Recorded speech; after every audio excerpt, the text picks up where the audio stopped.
What's up, boxing fans? Julian Williams here at The Distance. I'm going to kick this new year off with a interesting video. The Distance Boxing 101, fanboys versus boxing fans. One thing I cannot stand coming on to YouTube every day are boxing fanboys. People that believe that their boxers do no wrong. It's quite annoying, to be quite honest. Because there's really no room for debate with fans of fighters. With a boxing fan like myself, I always try to stay into the objective. But always you come across those fanboys that don't know much about boxing, but they know all about their fighter, and they don't watch boxing unless their fighter is on TV. Don't get me wrong, there's nothing wrong with being a fan of a fighter. Hell, I'm a fan of a lot of fighters, everybody that steps in the ring.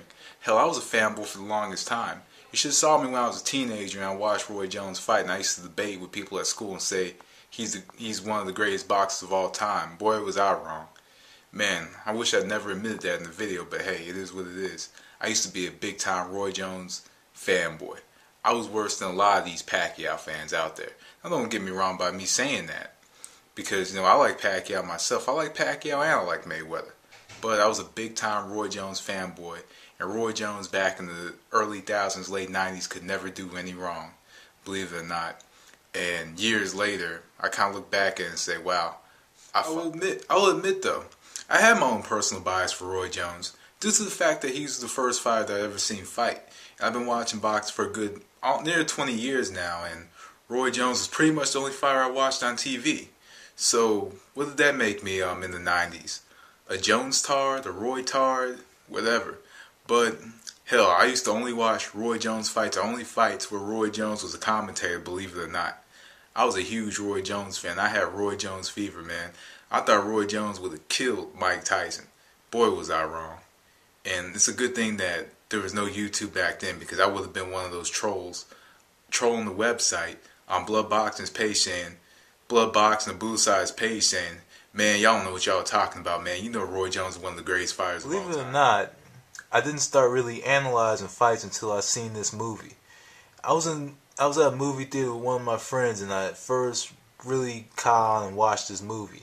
I'm gonna slowly scroll it down. Clint Eastwood collection, Million Dollar Baby. It's probably one of the first ever boxing movies I had ever seen other than Rocky, and it had a more realistic approach, a more analytical approach to the sport. And that's when I started to become more of a objective boxing fan, and I started to watch boxing and see more things than I did just watching Roy Jones fights. And boy, did I love this movie. If you're a boxing fan, this is the movie to see. So after I seen Million Dollar Baby, I kind of wanted to check into this boxing fan thing. So I watched another one. I watched Denzel Washington in the Hurricane. This was an amazing movie. Even though the storyline was kind of fake, and it wasn't very factual, another really good movie to watch if you're a boxing fan. Another one that I just watched like this Saturday that I got for Christmas, Tyson. Another one. And seeing these movies just pretty much acclaimed my spot as a boxing fan. And I started to try to get into more boxing. And not just by watching the movies and seeing little fictional accounts of what happened with certain fights, or whatever. But I wanted to see, more of a reality approach to boxing. And I looked at boxing much differently than I ever did. I look back over the years and wow, I did look really stupid when I was just a fan of a fighter, to be honest. But I became a boxing fan. And I look at all these videos on YouTube, and I can kind of tell who's objective and who's subjective. And when you analyze a fight, there's going to be room for objectivity and subjectivity. But when you go out and you drop the same video over and over again, it gets a little bit boring. Or if you drop a video and you don't know what you're talking about. I've seen it a lot on YouTube. A lot of guys out there, and I'm not going to call any names, but you know who you are, and if you're offended by what I just said, then hey, it must be true, right? To be honest, a lot of people who are fans of fighters believe that boxing only rides on one fight. Pacquiao versus Mayweather. That is not the only fight to make. there's a lot of people that may have sports channels that only talk about Pacquiao Mayweather. And man, just let me give you Big J's breakdown. And yeah, that's kind of a little shot at somebody, but let me give you Big J's breakdown. Boxing does not ride on the one fight. See, when you say boxing rides on one fight, that's fanboy talk, not boxing fan talk. Now, boxing fan talk is boxing rides on more than one fight. Boxing rides on people fighting each other. And yeah, there's going to be fights that fight fans want to see that may never be made. And in 2011, do you really think Pacquiao Mayweather is going to happen? I doubt it. Maybe 2012, maybe 2013, maybe never. Because there's a lot of fights that are just of mystique. And maybe we should just keep it at mystique.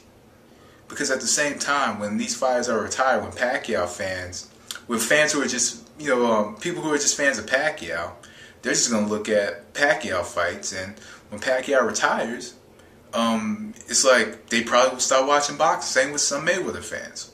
Who knows? But best believe we can just call them fair weather fans, right? We talk about the comparison of generations and how the fighters of the last generation are much better than the fighters of this generation.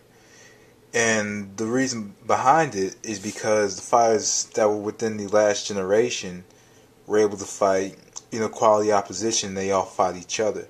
There weren't as many sanctioning bodies that protected these fighters, not too many promoters that protected the fighters from, avoiding each other, avoiding the tough fights.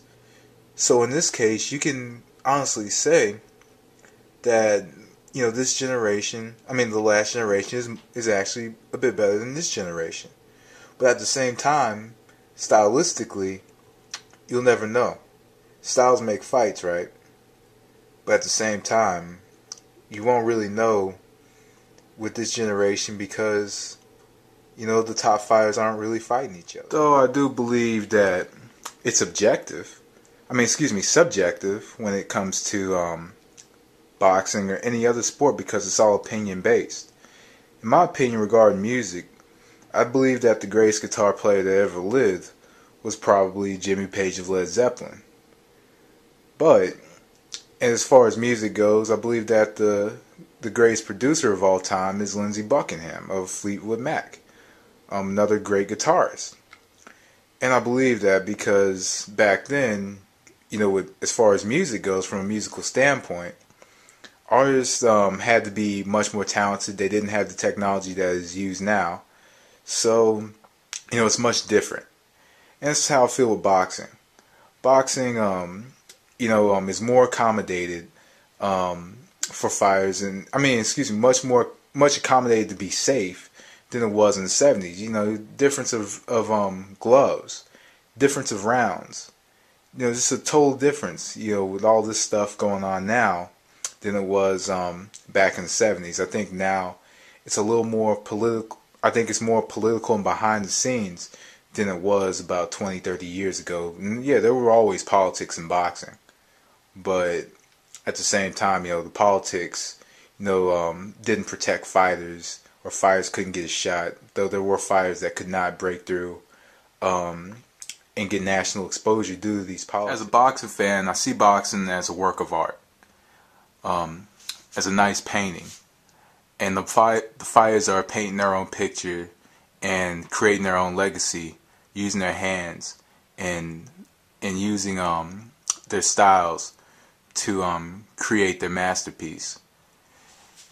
As you can see, and I keep a lot of paintings in my house, see, and a lot of posters and stuff. And I got the Good Times Marvin Gaye I Want You album cover poster, but I'm not gonna get that one. But when I watch little one-sided fights, to me, when I watch one-sided fights, sometimes it's a masterpiece, but sometimes it's like watching the paint dry. Sugar Ray Robinson is the greatest fighter of all time, for many reasons. And will there ever be a fighter that is just as good or better than Sugar Ray Robinson? Probably not, because fighters are more protected than they were back in the 1940s. Not only that, though, fighters aren't really fighting as much as they fought. As Sugar Ray Robinson fought. And not only that, if you fought more than 200 to 300 fights, then pretty much you're just a journeyman and you're there for a paycheck to get your ass beat. It's like this, if we use the same, some people, some idiot walked up to me one day and was like, well, Joe, you know Freddie Pendleton, he fought more than 300 fights. He named a bunch of other journeymen and stuff, and I'm like, what the hell are you talking about, dude? Talk to me about tried to compare Sugar Ray Robinson to Floyd Mayweather Jr., and I'm like, dude, there's no comparison. Floyd Mayweather Jr. is a good fighter and probably along with Manny Pacquiao, two of the best of this time. But at the same time, you know, both of these fighters, if they want the ultimate test, then just fight each other. I think that's the ultimate test. But at the same time, you know, if they don't fight each other, there's other fighters to face. I understand why people are fans of Floyd Mayweather Jr. I understand why people are fans of Manny Pacquiao. I really understand, because Manny Pacquiao, great fighter, but the term great is used loosely today. Floyd Mayweather Jr., great fighter. Like I said, the term great is very loosely used today. But you got two fighters that have won multiple division championships. You have two fighters that have pretty much ran through the opposition that they faced at their peak. And, you know, but at the same time, there are other fighters out there that are willing to fight everybody. Vladimir Klitschko, Carl Froch, Sergio Martinez, Miguel Cotto. If you look at pound-for-pound rankings, I think that Miguel Cotto should and deserves to be in the top 10 because he's a fighter that has faced everybody. He's a fighter that will face everybody. To me, I don't think he's ducked anybody. He's faced some of the best opposition in his divisions that has faced him. He's had some tough fights. If anybody in this generation has fought everybody, then it's Miguel Cotto. And the men in the Super 6, guys who are pretty much fighting everybody in their division and are pretty much trying to clean it out. So these are the guys that should be in your top 10 pound-for-pound list and on top of it. Vladimir Klitschko, a guy who tries to fight frequently, tries to fight everybody and tries to fight the best opposition, tries to fight what the fans, do the fights that the fans want to see. But it's not his fault that he's in a generation where there's not too many heavyweights to fight, where there's not, and I've never seen in history until recently a heavyweight champion that nobody just wants to fight. I haven't seen it before, and hell, we may never see it again. I don't think a lot of these fighters that are out there are even fight fans. And I can name the very few that are actual fight fans, but there's a lot of guys who are only here for business. Not only that, you could blame the networks, such as the HBOs and even the Showtimes and all these networks that don't even show boxing. There's that time throughout the year, a couple times throughout the year, that fight fans pretty much just get blue balls from not watching as much boxing as we're used to seeing. And it sucks. But I encourage you guys, in the year 2011, let's all become boxing fans. Let's all start to look at the sport and look at, not only the big fights, but everything they show on TV. The ratings may be declining, but at the same time, the fan base is still there. And let's maintain that fan base. Anyway, guys, that was a distance. And let's have a good year. YouTube Box community, I'm out of here. Peace.